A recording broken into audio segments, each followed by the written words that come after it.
So I made it to Austin. So we're at the Hyatt Regency, and we got a nice room. It's very nice. It's very spacious and it's big in here. We have the big TV. We got a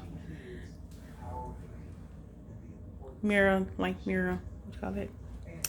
And then over here you have a, I guess, a closet. Yeah, like the linen closet. And then you have this right here, the sign letting you know about privacy.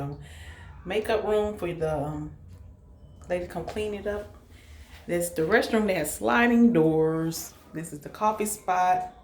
They have a Keurig, which is awesome. This is our view. We have a river view, and it's overlooking Lady Bird Lake. As you see, the people are canoeing out there.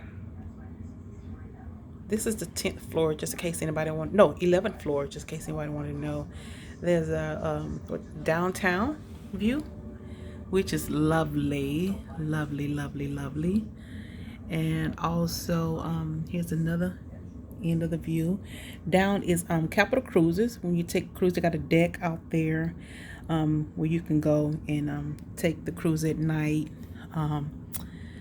Yeah, and this is it. This is our room, and I love it. I am in Austin.